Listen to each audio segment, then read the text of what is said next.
Hi there, I'm Clifford Bates, and welcome once again to our next session of reading Locke's Second Treatise of Government. Last time we met, and I think yesterday was the first, I think. Yeah, it was the first. And today's the 2nd of November. That's a scheduled date for these release. I might have an extra video on the 1st or the 31st, go back to Monday. I might have do a video. I'm not sure, so I won't promise it. But we yesterday on the first we looked at chapter 12, which dealt with the different powers of executive, federative, and legislative power and the connections between them. Now we're looking at chapter 13, which deals and 13 and 14 are about the same length. They're 10 paragraphs each. They are. This is one of the weird thing. This is I use my notes here, my old notes from when I taught this when I taught this a couple of years ago. I took notes for myself when I taught with students. This is the kind of thing we would teach you how to do, um, taking notes. But one of the notes about the structure of the text was very interesting, was that 13 and 14 are about both the ninth longest chapters with 10 sections each, right? So this is one of those things, and they're right after each other, 13 and 14. So therefore, that's okay. So therefore, 13 can be similar in that sense. The title is "The Subordination of the Powers of the Commonwealth." Okay, so let's go get right into the text. Section 149. Though in a constituted commonwealth, standing upon its own basis and acting according to its own nature, that is, acting for the preservation of the community, there can be but one supreme power, that which is the legislative, to which all the rest are and must be subordinated. Yet the legislative, being only a fiduciary power to act for certain ends, there remains still in the people a supreme power to remove or alter the legislative when they find the legislative acts contrary to the trust responded to them. For all power given with trust for attaining an end, being limited by that end, whenever that end is manifestly neglected or opposed, the trust must necessarily be forfeited, and the power devolved into the hands of those that gave it, who may place it anew where they shall think best for their safety and security. Now, this is that famous line in the Declaration of Independence, second paragraph, right? The end of that second paragraph, where when the government this is very interesting. They talk about legislative power here, but the Declaration speaks of not only legislative power, but all the state itself, the Commonwealth itself. That if the Commonwealth betrays despotically, engaged in a democratic thing, then the people have a right to alter and abolish it and establish new government that will guarantee what? They shall think best for their safety and security, Locke says here. So, wow, in that sense, okay, this is the idea that, wait a minute, but notice that we have to go back earlier where he says that, okay, what constitutes it? Everyone. So therefore, the dissolution of it would require everyone to agree on this. There has to be consensus on this, that this is happening. But wait a minute, is that always ever the case? That's never going to be the case in that sense, that everyone does it. And he's saying that what happens when, and also this idea that the legislative power is not granted forever. It is, in other words, it's given for a specific end, and when therefore whoever has that power doesn't deliver, doesn't do what it was supposed to do, and for the purpose it was supposed to do it, which is the safety of well-being and the protection of property, right? Well, then it diverts back to the people in that sense. It diverts back to the people. Let's read it again. In other words, legislative being only a fiduciary power to act for certain ends, and there remains still in the people the supreme power to remove it or alter the legislative when the legislative acts contrary to the trust reposited to them. Okay. So this is the right to revolution in that sense. This is where the right to revolution is, right? Clear. For all power given with trust for the attained end, an end, being limited by that end. So therefore, in other words, even though great power is given, it's for an end, and therefore it is done for the sake of that end. It's not given, and if it's not, if those end is not delivered or being done, then the reason this power or these acts are done is no longer the case, right? And wherever the end is manifestly neglected or opposed, the trust must not be forfeited, and the power dissolves back in the hands that gave it, and who may place it for safety and security. And thus, the community perpetually remains a supreme power of saving themselves from the attempt and designs of anybody, even of their legislators, whenever they shall be so foolish or so wicked as to lay and carry on designs against the liberties and properties of their subjects. For no man or society of men having a power to deliver upon their preservation, or consequently the means of it, to the absolute will and arbitrary dominion of another, whenever any one shall go about to bring them into such a slavish condition, they will always have a right to preserve what they had not a power to part with, and to rid themselves of those who invade this fundamental, sacred, and unalterable law of self-preservation from which they entered into society. And thus the community may be said in this respect to be always the supreme power, but not as considered under any, in other words, but not as considered under any form of government, because this power of the people can never take place till the government is dissolved. So therefore, this is interesting that in other words, there is this element that society, the people who form society, that once there's this community exists. The social contract creates this body politic, this body, which is both a society and a people. Now, this is that thing about what is going on here, right? In other words, the state of this, the Commonwealth creates. The Commonwealth is created by the citizens in order to escape the state of nature, right? Of course, and also for Locke, it's not simply to escape it, but because the state of nature is imperfect, and therefore to get the perfect. In other words, it perfects what the natural law. It is the body that helps achieve what individuals in the state of nature are unable to achieve on their own.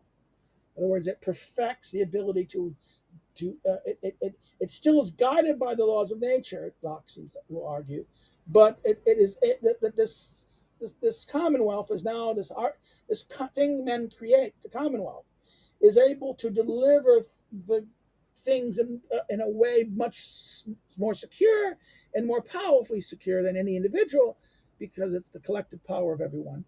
But it's not absolutely. We talked about this previously, right?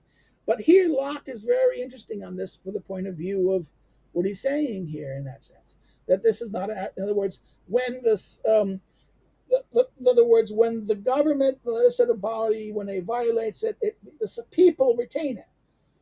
But wait a minute, that means that the society is a people. So therefore, this community or society. Remember, this is why this double use Hobbes, Locke's constant flipping of community and society as synonymous terms, where in the tradition they're not synonymous terms. So he's up to something here. Maybe he's ignorant of it in that sense. Maybe he doesn't understand the Latin and the tradition, and and he's using these terms as though that it means the same thing, even though they don't mean the same thing, as we talked about earlier. Now, the problem here is that there is this idea that they need to deal with this in a certain way, right? We have to deal with this question of the problem of a government, a legislature, or a government acting against the trust that the end that they were supposed to do, right? And therefore, the people have the right. The people who form the society itself, have the right to throw off that government or legislative, and to do what, as he says earlier, to uh, uh, uh, uh, uh, uh, uh, uh, go back and place it anew where they think best for their safety and their securities, right? And thus, the community perpetually retains the supreme power, saving themselves. This is that it's the community has this power, not and from attempts to design of anybody, even legislature, to do anything, so that they so foolish or wicked to carry on design to or design against the liberties and properties of the subjects. For no man or society of men having a power to deliver upon their preservation, or consequently the means of it, to the absolute will and arbitrary discussion of others. Again, and whenever anyone shall shall go about to bring them into such a slavish condition, they will always have the right to preserve what they had no right to part with. Again, remember, you have no right to lose your liberty. In other words, you can never submit yourself to arbitrary power. You can't even harm yourself in that sense, in the natural light, and that you cannot give which you could not, what is not possible for you to have control over in the state of nature. It's not power. It is not your ability to give to the state, to give to the Commonwealth. So let us say here that is, and depart. In other words, it may go about to bring them into such slavish condition. They will always have the right to preserve what they had not the power to part with, and to rid themselves of those who invade the fundamental, sacred, and honorable laws of self-preservation, in which they entered into society. Right? We enter into society for the sake of preservation of our lives and also our property. Right, and thus the community may be said in this respect to be always the supreme power. The community is the supreme power, not therefore the society itself is the supreme power, even though the legislative supreme power. Because remember, it is the real. In other words, it is in other words, sovereignty. I mean, this is what that concept in Hobbes, sovereignty, and this is what Rousseau. Sovereignty is within the helms of the people. The society is the collective peopledom of the community, right? So therefore, the Commonwealth is this. There is this duality. Commonwealth equals state. So the state and society are two of the same phenomena. And the power rests in. See, Hobbes doesn't like this. He ignores society and does it. Hobbes is quiet about this, but it's in this communities where the power, the community of the people. Therefore, in society, in the community, this thing that creates the government. So therefore, the government is this separate thing, or the Commonwealth is something that the society creates. So there needs to be, but even though they at first are created simultaneously, but they're distinct in the sense that because the embodiment of the Commonwealth is always these institutions of the legislative power and the executive power and these bodies, right? In other words, the people collectively still exist as society, as a collective entity or as community, how we want to use the word. Um, uh, uh, uh, uh, and therefore it's still in the hands of the people. When the government, when the institutional entity of the Commonwealth, the legislative or whatever bodies they are, they had formed the government, right? Or the governmental form of the Commonwealth, right? What do they do when they violate the trust that they were purposed for, and they work contra, and they seek to enslave or deprive the people of their lives and their rights, their property? They entered into it. Why? The preservation, and now therefore this is violating it, right? And therefore let's continue next. And thus the community may be said in this respect always to have the supreme power, but not as the consideration of any. In other words, but not as considered under any form of government. Besides, this power of the people can never take place till the government is dissolved. So government needs to be dissolved, and then the people retain the power. Okay, the people retain the power. Um, um, okay, but when does that happen? When does government totally resolve? And there's chaos, right? Even in the ratification of the Constitution, it happens through the ratification process in America, but it doesn't It doesn't happen in anarchy. It doesn't happen in a society without a government. Does does this revolution have? For Locke seems to suggest there need to be dissolution of the government first. So, but government must mean what? Government means this be the legislative the entity, or the whole political function has to dissolve. But then, is how is this not the state of nature? Then it's still society. Therefore, something there has to be something that, in other words, the society is still that there's a people as a bond and there's a bond to it. But what happens when the breakdown of government happens between the parts, where all of a sudden that there's no longer a sense that there's one community, but rather the body politic has broken up into parts that are irreconcilable to each other. Okay, what about that? You know, there's no one people anymore. If there's no one people, how can there be that? In other words, that they no longer see themselves as one and therefore one shared thing, but rather look at the other one as an enemy or an alien, and therefore, when the government dissolves, okay, the government is violating the rule. They see the government as the enemy. Well, one may see it as the enemy, but one doesn't. Okay, when does it become legitimate to? In other words, in one sense, Locke says I have to be unanimous about this, but it's not always going to be unanimous because, particularly in a situation of dissolution, of that, what happens when this idea that the people are one, but what happens when the people aren't one? The community isn't one. It becomes so different and diverse. This is something Locke doesn't address. Aristotle does address this problem, right? That's why Book 5, the whole concern about that all the forces that can tear apart a society that leads to revolution, okay, and dissolution. Not dissolution, but revolution, change. In other words, for political change or regime change or change of government doesn't require the end of government. Now, unless you mean government or regime, Aristotle means politeia ends, but that the Commonwealth doesn't end. And this is why Locke's language here is problematic. It's interesting. Does he say that the Commonwealth ends? No, he only says that the government is dissolved. So, what is the government? Is this really the government? Is this not what Aristotle would say is the politeia or regime or constitution? Okay, or what's going on here in that sense? This is a question that I think Locke is unclear, and I think Locke's unclear intentionally in this on this sense. And thus, the community may be said to be respect always a supreme power, but not as a steward of any form of government. In other words, but not considered under any form of government, because this, in other words, but it's not under a form of government. But is it still Commonwealth? Is it still the Commonwealth? He's unclear here.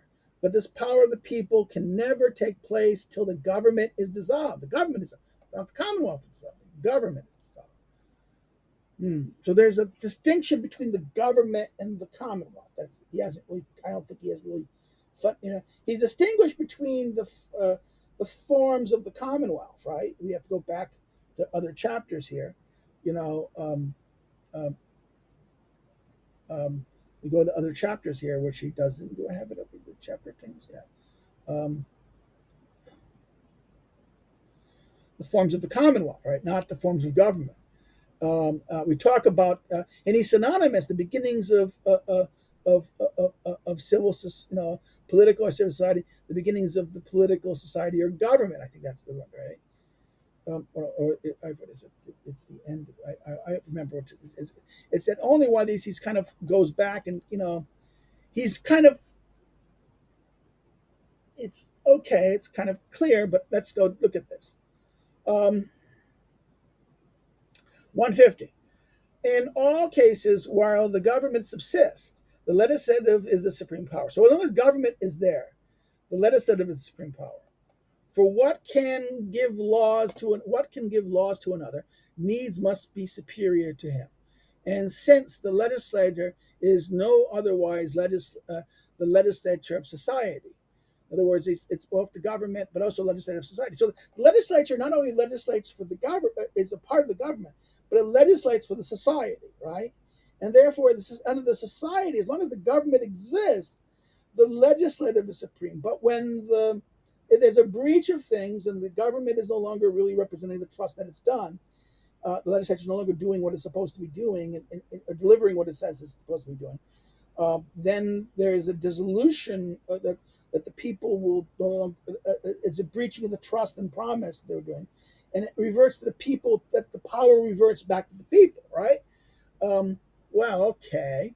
Let us have no other legislature in society, but by the right it has to make laws for all the parts and every member of that society, prescribing rules for their action and giving powers of execution where they are transgressed. The legislature must needs be supreme, and all other powers in any member or parts of the society derive from and subordinate to it.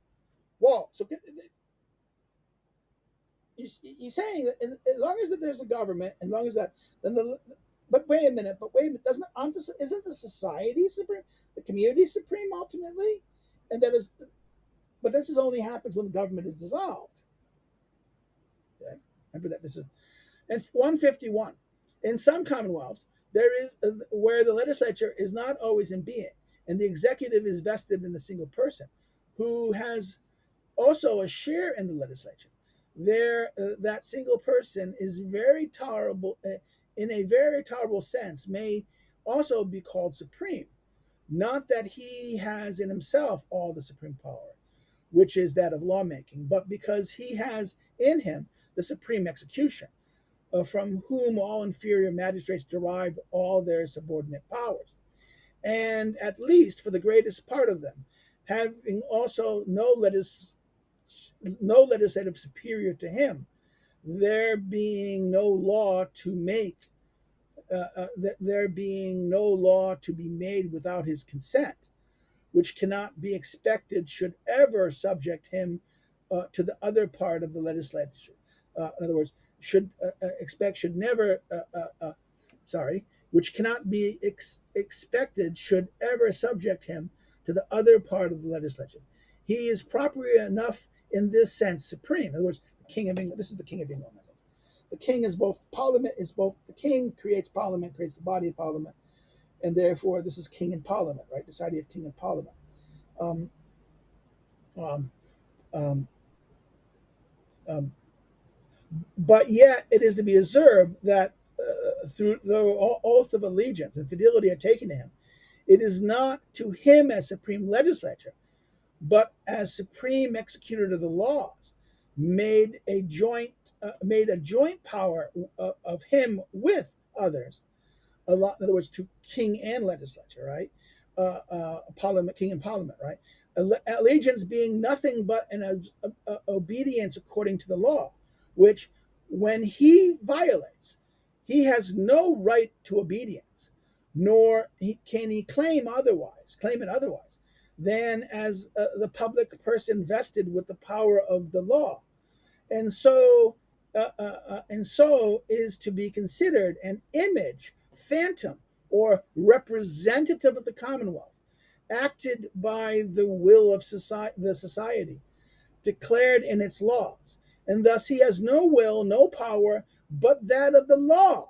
Okay, so even though this king may be this person, actor, maybe do this, he might have the supreme power, he might have a veto, he might have a role in the legislative process, or a veto, or that no law can happen by his consent.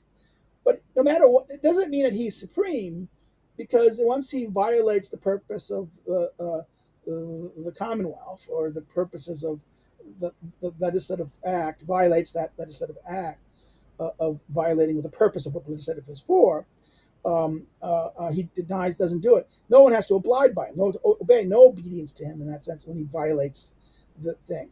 What happens is that even though you make oaths to him, it's not really to him, but rather that this is a phantasm. He is merely representative agent or symbol of. In other words, he is what? This is that line. I think this is a very good point that he makes. That was fidelity and supreme legislature. The alliance being nothing but an obedience according to law, which when he violates, he has no right to obedience, nor can claim it, than any other person vested with the power of law. So therefore, when the official breaks the law, when the officer makes the law, breaking the law, he's authorized to a thing. He can't say, "Oh, I've been authorized to uphold the law. You should obey me." No, if you're not obeying the law, no, you're not have to be obeyed then, because you're not doing your job. You're not complying with the law. Um, um, this is why in England you can always ask the policeman what law is authorizing him to act. And if you cannot, it used to be, now they've changed. In the English law, if a police officer could not name the specific law he was acting on, he had no authority over you. Okay, this may have changed under the way the Europeanization of Blair, but in the old days under the older England, you had if a police officer did not know, if you challenged him on what statute or what authority you're operating under, what law or statute and he couldn't give it to you, then you could ignore him, and that you'd be and if they arrested you without right action, it would be immediately overturned and thrown out by the courts in that sense. So let's go back here to vested with power with this law. He is to be considered an image or phantom or representative of the Commonwealth, acted by the will of society. In other words, the entity who claims that the king is nothing but a phantom, okay, a representative of the Commonwealth, acting on by the will of the society declared in its laws, and thus has no will, no power, but that of the law. But when he quits this representative, this public will, and act by his own private will, he degrades himself. The king degrades himself, but is a single private person without power and without will that has any right to obedience, the members owing no obedience but to the public will of that society. So the king, if it's even though it might be a thing that you create the king and he's doing this, and that he gets a veto, unless he consents to it, the law does not do it. But the second he acts for his own private interest, contravening the interests of the Commonwealth, and he does something to act like anything separate, and he seeks to not do what is the law prescribes, but rather he acts to his own private will, he degrades, the king or queen degrades herself, and is but a private person without power.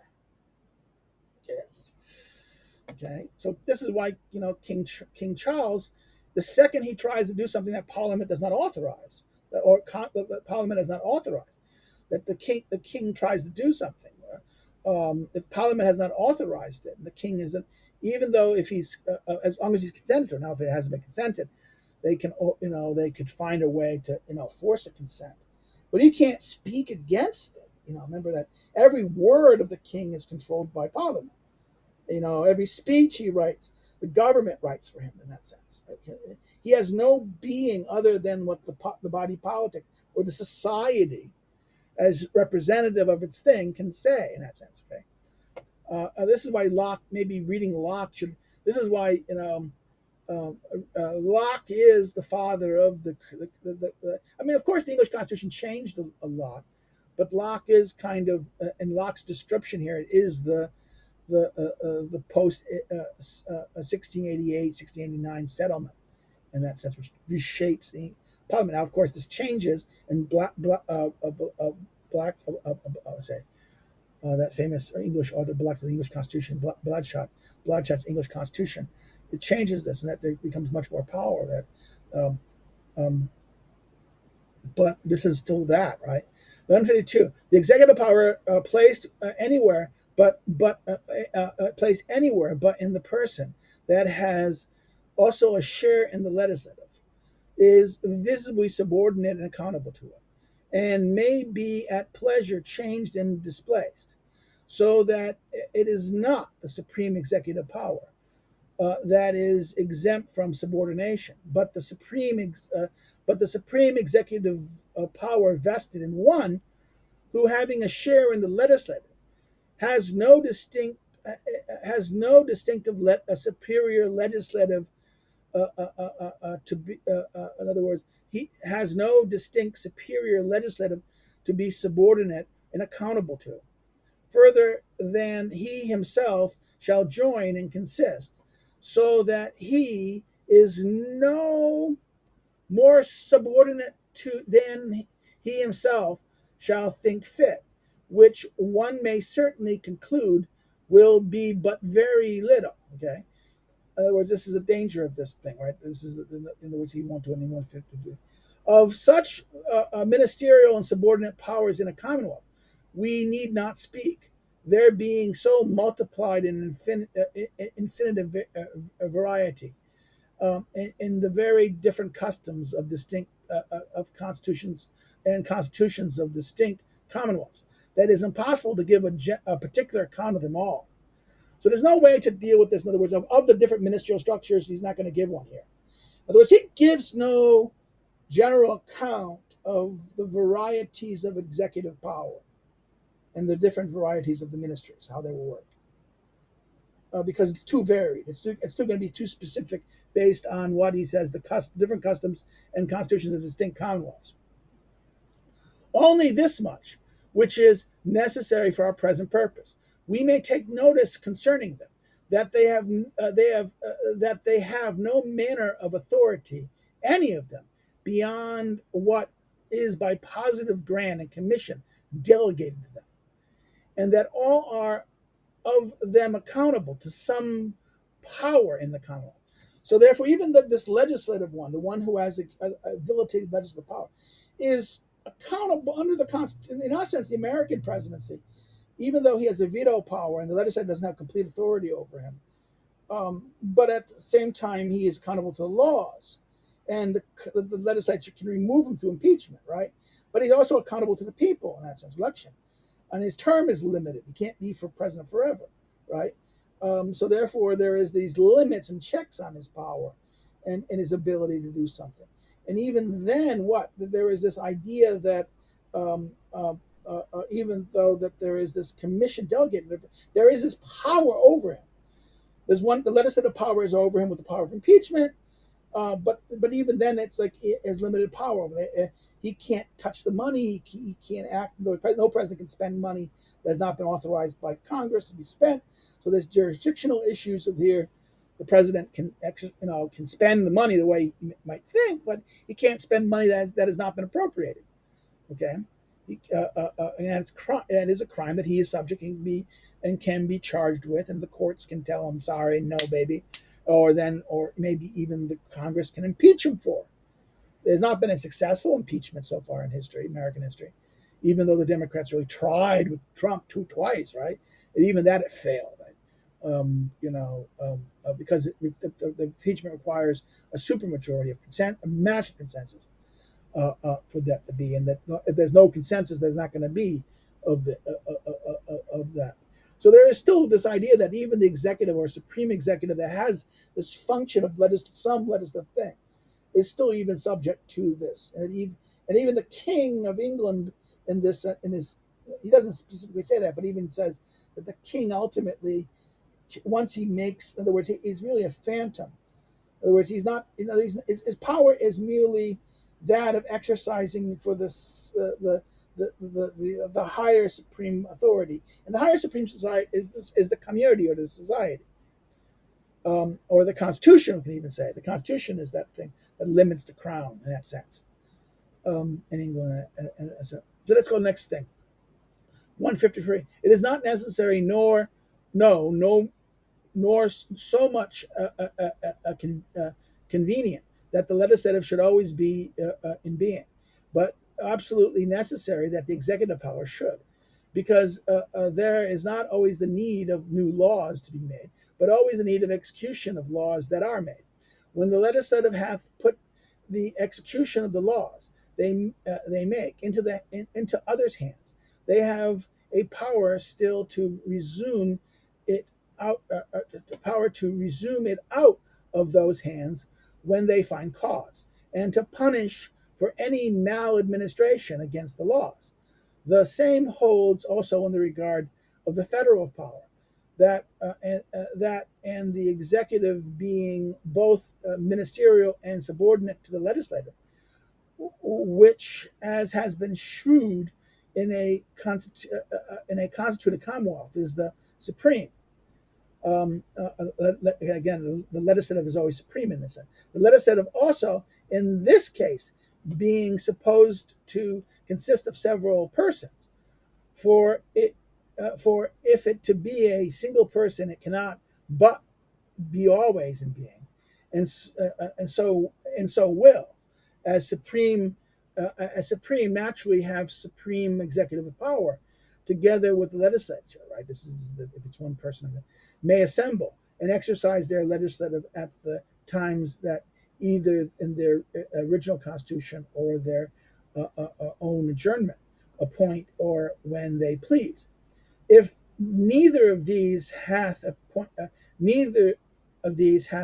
any time, or there be no other way prescribed to convoke them, for the supreme power being placed in them by the people, it is always in them, and they may exercise it when they please, unless by their original constitution they are limited to a certain season, or by an act of their supreme power they have adjourned to a certain time, and when that time comes they have a right to assemble and act again. So therefore, in other words, if they give it to that one body, they may adjourn and they come back again. In other words, if a body is permanent, there's bodies to it, they may adjourn it, they come back. So therefore, it's tied. It's perpetual. So therefore, this is like even though the legislative may not be, the executive needs be, but the executive is inferior to, is subordinated to the legislative, and the legislative can control that. And however, if there's a situation where the legislative has to be by a single person or single body, that's always in some kind of succession of this, that once they adjourn, when they adjourn, it doesn't require the creation of new one. They're still under authority. They might have a time that they do it, or they might have a set, or they might do it out of their own discretion. Okay, this is adjournment from that sense of adjournment. There's a distinction between adjournment adjournment and dissolution. Okay, a dissolution means that the parliament has to go. It ceases to be. The members cease to be and need to have a new parliament made. Now, they're not a complete, maybe not a necessary new place where the legislative are, but the members who make the legislature are dissolved themselves for a new set of people to be coming in. Okay, but there's also the case where they decide that we're going to adjourn. We're not going to meet tonight. We're going to stop. This is late. We're going to stop. We're going to go next day. Come tomorrow. Maybe not tomorrow, but the weekend. Come back on the weekend on Monday. Okay, you're saying this is what is meant by that in that sense. And they have a right to assemble again and act. 154. If the legislature or any part of it be made up of representatives chosen for that time by the people, which afterwards return to the ordinary state of subjects, and have no share in the legislative, but upon a new choice. In other words, this power of choosing must be exercised by the people at an appointed season, or else when they're summoned to it. And in the latter case, the power of convoking the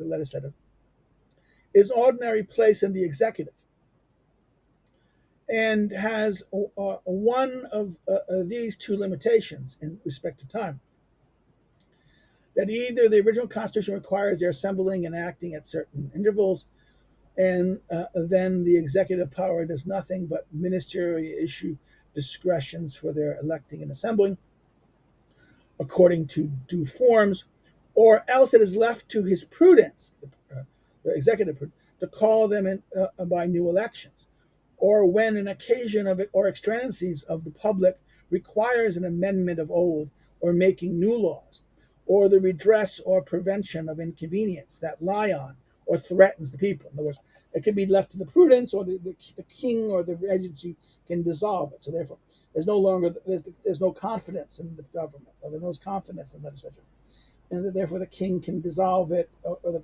executive in charge of it can dissolve. In other words, there's no government, there's no majority. This is the parliamentary model. And therefore, they can't deliver laws. They can't do it anymore. they can't do their job. And because they can't do their job, and there's no means of that they can do their job, they get dissolved, and therefore the king dissolves them, holds new elections and new choice, and therefore hope. And that's how the English model does it, right? In other words, again, they're left to his prudence to call them by new elections when the occasions or exigency of the public requires the amendment of the old, or making new laws, or to redress or prevent any inconveniences that lie on or threaten the people. 155. It may be demanded here, what if the executive power, being possession of the force of the Commonwealth, shall make use of that force to hinder the meetings and acting of the legislature, when the original constitution or public exigency require it? I say, using force upon the people without authority and contrary to the trust put in him that does so, is a state of war with the people, who have a right to reinstate their legislature in the exercise of their power. For having erected a legislature with a intent that they should exercise the power of making laws, either at certain times or when there is a need of it, when they are hindered by any force from what so necessary to society, that from any source, from what is so necessary to the society, and wherein the safety and preservation of the people consists, the people have a right to remove it by force. So if the executive refuses to, it prevents the legislative coming in, convening, coming in there. It's the people who has the right to remove the executive. Not, no, this is interesting. That the people have the right to remove the executive. By remove them, it means physically remove them. In that sense, this is kind of a revolution, right? To remove it by force, not just by law, but by people have a right to remove it by force, so that it hinders any force of that and therefore safety and preservation of people consists. The executive is threatening the safety and the preservation of people. They have the right to move by force. In all states and conditions, the true remedy of force without authority is to oppose force to it. So, in other words, if you have a force who's acting without authority, this is true of all states and conditions. The only way to deal with force without authority is by another force. Force deals with force. To use the use of force without authority always puts him that uses it in a state of war as the aggressor, and renders him liable to be treated accordingly. In other words, eye for an eye, right? 156. The power of assembling and dismissing the legislative placed in the executive gives not the executive a supremacy over it, but is a fiduciary trust. Fiduciary trust. In other words, it's a trust that you have placed in him for the safety of the people in a case where the uncertainty and variability of human affairs could not bear a steady fixed rule. So therefore, if the power is given to the executive to dissolve parliament, dissolve the legislature, or to convene and convoke this, this is done not as a right to him, but rather this is something that's granted him as a trust, a fiduciary trust, for the sake of that. It's because it's not always good to have a rule for this. Okay, in this situation, it's not a good to have a rule, but there's no convenient way to have a rule about this. So we give this to the executive to do this, and that what happens? It's a fiduciary trust, right? For it not being possible, in other words, viability of human affairs could not be fixed rule. For it is not possible that the first framers of the government should, by any foresight, be so masters of future events as to be able to prefix so just periods of returns and durations of assemblies of legislatures, and it in all times to come, that it might that might exactly answer all the exigency of the Commonwealth. In other words, that the founders of the thing may not be able to figure out the rule. Now, the Americans had a rule; they timed it. They said 2 years. The American model, the English model, it's law. There's no constitution. The English have no constitution, a written constitution in that sense. They just have a constitution of their own laws, their laws they made. And the current law, I think, is 5 years. Parliament can last. But this became a kind of a response to the fact that parliaments were made and that the king could dissolve it. But over time, the people in the parliaments have created these rules of 5 years. They can do it earlier, but even then they had this, during the coalition government of the liberal conservative, they had that rule. The minority government said, we won't go and do this. We make a law saying that you need to, if it's not at the end of the 5 year term, if you do it earlier, the majority has to agree to it. Okay, but that then led to the crisis of Brexit, right? Where there was a minority government, but and no agreement on the exit, but the majority was preventing a new election. Okay, so therefore that's the weird thing about this.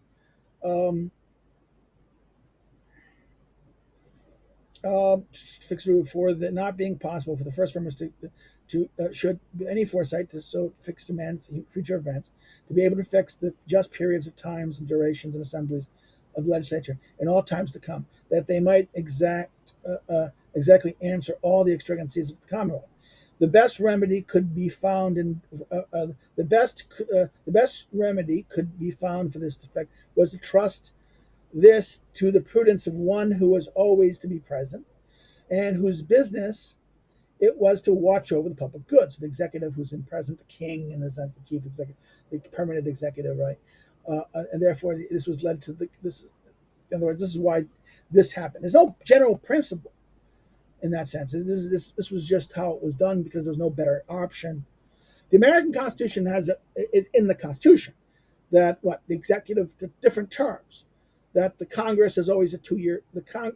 Every 2 years is a new Congress. The House 100% represent and but at the Senate, okay, the Senate body, which is with the House, 1/3 of it dissolved every 2 years because the congressional term is 2 years, the senatorial term 6 years, but it's divided into three classes, and every 2 years 1/3 of the Senate is up for election, right? That's that, and every 4 years the presidency is, and the federal court is forever, but appointed by the president, nominated by the president, approved by the Senate. Okay, so therefore that's the structure. The Constitution sets this principles up. The Constitution dictates this, and therefore to alter that, you need to alter the Constitution. Society, either and the mechanism to do that is dictated by the Constitution, either through constitutional amendment or through amendment through a new ratification, right? Through state ratification by the states. And even an amendment has to be always ratified by the states. In other words, even if the Congress may make it, and they make it right, a certain number of states must agree to it for any amendment to be valid. If it doesn't get that amendment, even though Congress first has to ratify it, then the states have to ratify it. And if the presided number of states do not ratify it, then the amendment dies, or at least is dormant unless specified in the nature of the amendment. It puts a time clock on it, as modern amendments do. So let's look at this. Constant. Next sentence here starts constant. Frequent meetings of the legislature and long continuations of their assemblies without necessary occasions could not but be burdensome to the people, and must necessary in time produce more dangerous inconveniences, and yet the quick turn of affairs might be sometimes such as to need their present help. Any delay of their convenience might endanger the public. So therefore, at one point, this is a damn if you do, damn if you don't.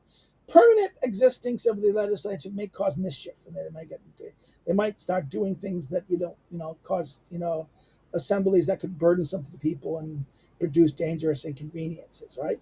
But then if they're not there, there might be problems that needs to get there, and the inability to get them and to make the rule might cause their problem, right? A quick turn of affairs might sometimes be such that they need present help. Any delay of their convening might endanger the public. And sometimes, too, their business might be so great that the limited time of their sitting might be too short for their work, and rob the public of the benefit which could be had only by their mature deliberations, right?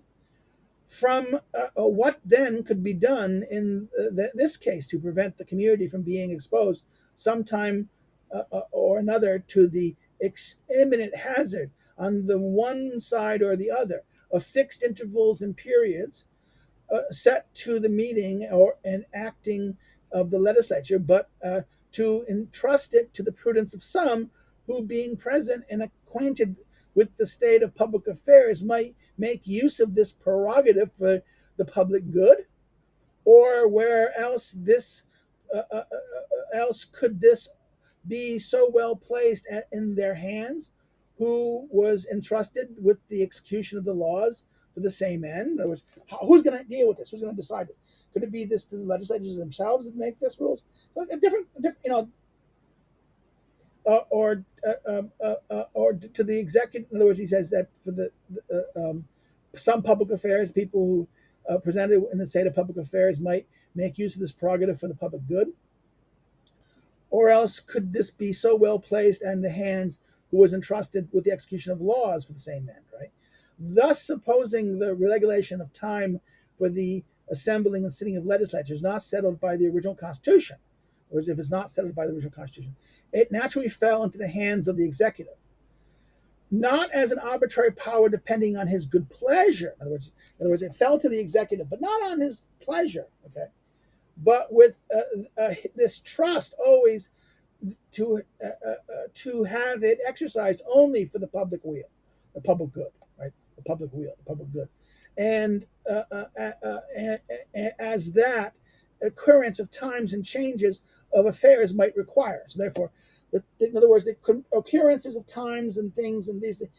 This is decided by the length of the legislature and times is left and their conjoining and meetings left to the executive, but this is not done for his power that he can abuse it. It's done for the public good, and it's done so that because there's no way you can set the Constitution could not set up a good reasonable time effort if it's handed to this executive authority. Now, the American model gives it to the Congress itself. These two, in other words, the earlier thing is it's either given to the body of men, and therefore the Congress itself to do this, to adjourn and do like this, and therefore the Constitution sets this power, or it's the English example where this is given to the Crown. It's not set down by the law or the Constitution, and it's instead it is exercised by the king, but the law over time may have restrained that. Okay, whether settled periods of the convening, or in other words, whether settled periods of their convening or a liberty left to the prince for convoking the legislature, or perhaps a mixture of both, hath the least inconvenience attending it.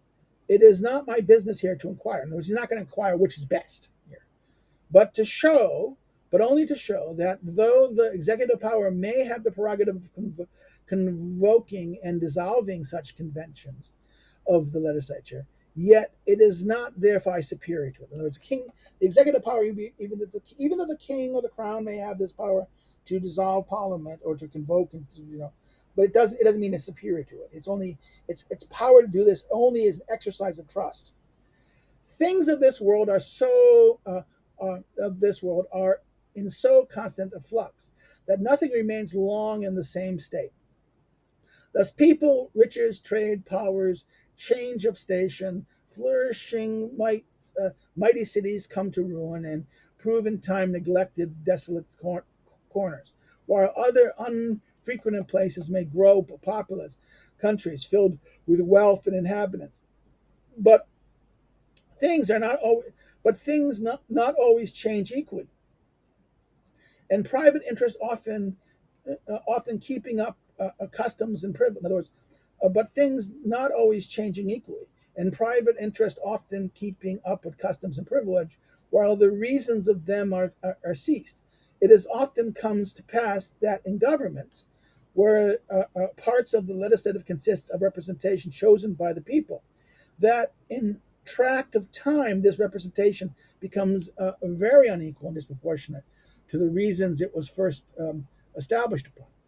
To what gross absurdities the following of custom, when reason has left it, may lead, we may be satisfied when we see the bare names of towns which of which there remains not so much as the ruin, where scarce so much housing as a sheepcote, or some more inhabitants than a shepherd is to be found, sends as many representatives to the grand assemblies of lawmakers as a whole county numerous of people, and riches, and powerful and riches. So therefore, there's this weird area. These weird areas have no one there. Now, this is his idea. In fact, now Democrats have this. This is the problem there. Why does the Senate have equal power? When that makes those empty sit places and these big these Western plain states with not that many people, versus California, not going to shoot power, but they're equal number of senators. In other words, of course, the reason for this in the American sense was that they wanted that these are states, and that they wanted to have equality among states. Okay.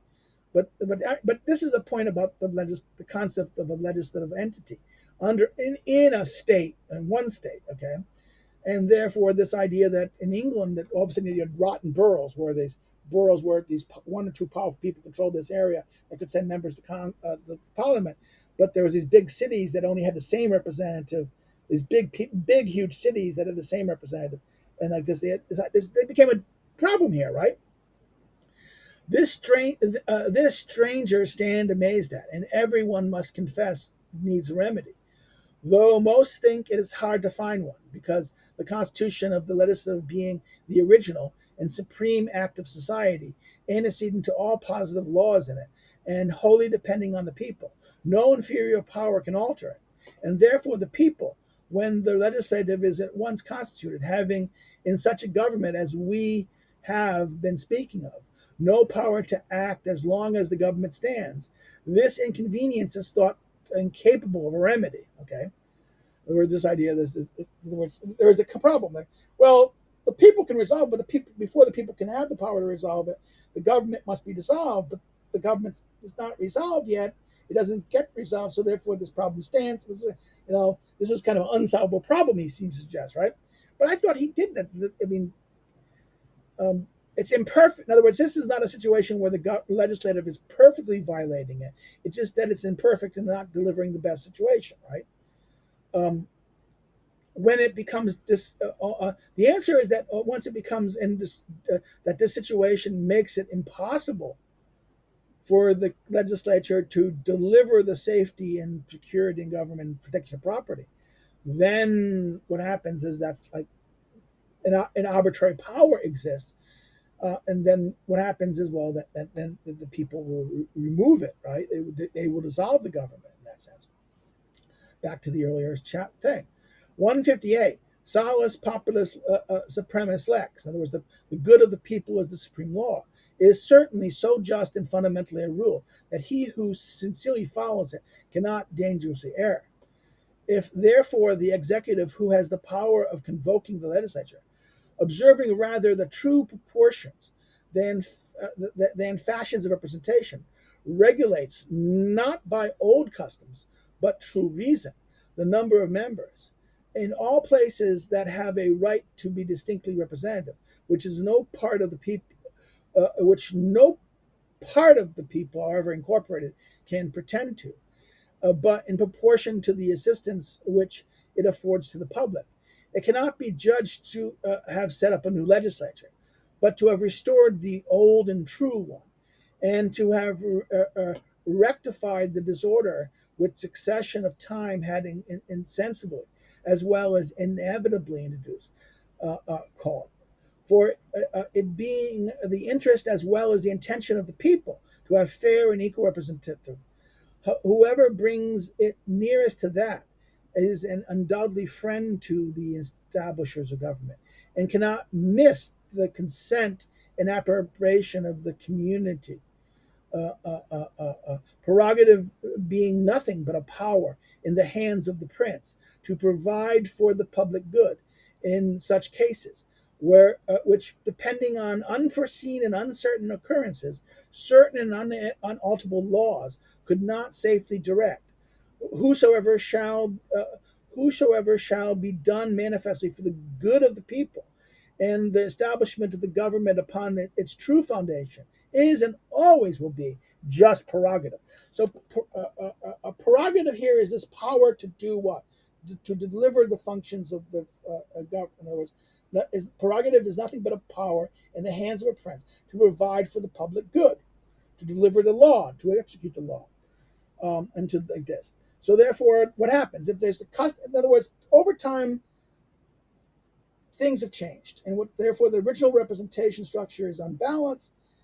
Um, and this is not fit by, if it's not set by constitution, as in the American case, the king or the legislature can do what? The king can say, okay, I'm going to create new. We're going to basically. Uh, the king and his executive can create new law, or just dissolve the parliament, right? Dissolve the parliament, create new elections, but in the process, alter the districting in that sense. This happened kind of. The English crown did it by the creation of more lords, right? They did, Edward the Seventh, when the Parliament refused to reform, what he did was he kind of cheated. He expanded the lords, and then forced the reform. Okay, and other kings have done this also, because the lords were the one of the two branches. And then once the reform was passed, right, and the lower chamber was properly constructed, the king would not then do it again. But he did this as an extraordinary act for the sake, not for his own power. Again, this was not done for the exercise of arbitrary power, but it's again by this principle, salus populus supremus lex. And in other words, he makes this point that by him doing this is not creating a new legislature, but rather returning the legislative to its original purpose. And therefore, would be what the power of erecting new corporations. In other words, he says, would always be just prerogative. The power of erecting new corporations and therewithin new representations carry with it a supposition that in time the measures of representation may vary, and those places have a just right to be represented which before had none. And by the same reason, those cease to have a right to be inconsiderable for such a privilege, which before had it. 'Tis another period.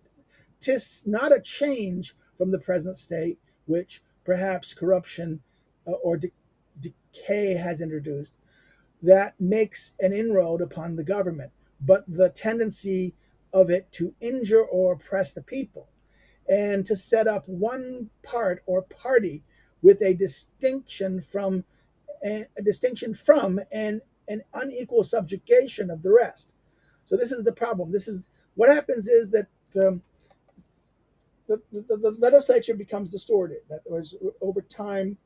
The And what happens is that certain interests, these interests these sections that are a large portion of society, are not getting their representative and not getting their interests looked after.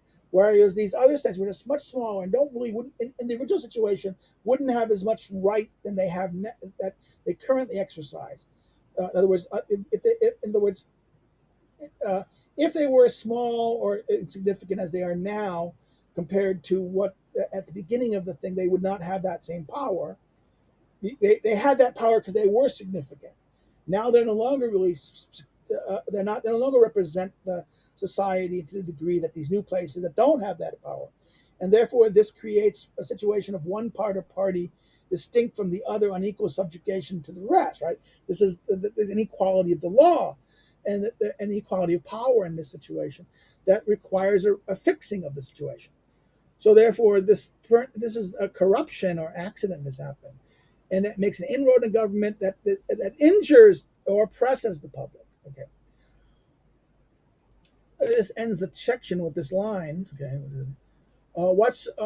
Whatsoever cannot but be acknowledged to be the advantage to the society and the people in general, upon just and lasting measures, will always, when done, justify itself.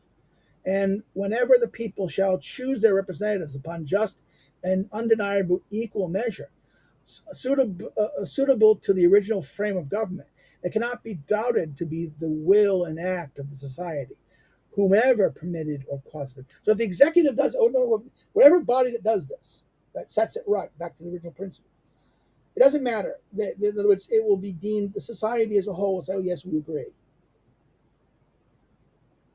Because in other words, whoever does this, returns this situation to it, where the representatives are just and on equal measures, suitable to the original framework of the government. Right?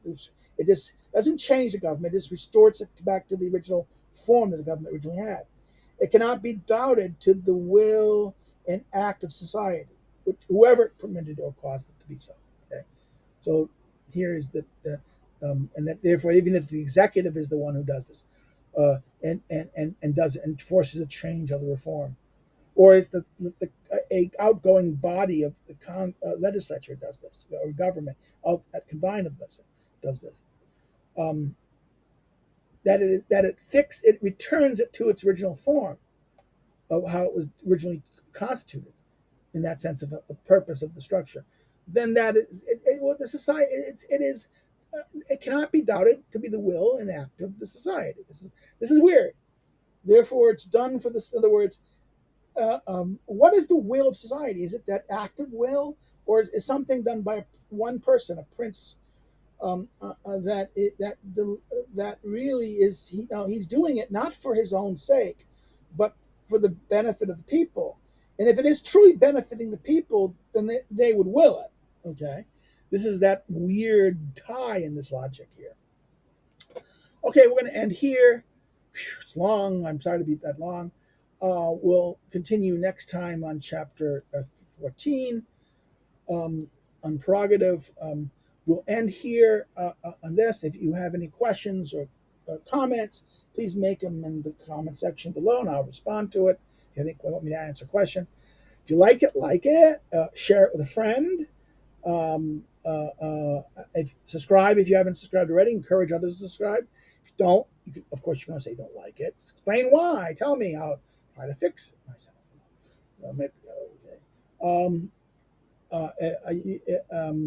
Again, if you want to follow me on social media, the links of my social media is below. If you want to help contribute, somewhat contribute to this, you can become a patron, either in Patreon or Subscribestar, or you can buy my book on Lulu or Amazon. I don't get much money on Amazon, but of course, this is on Aristotle, the notebook of Aristotle's Politics. Well, that's it. Have a good day, and I hope you all well. Take care. See you next time. Bye bye.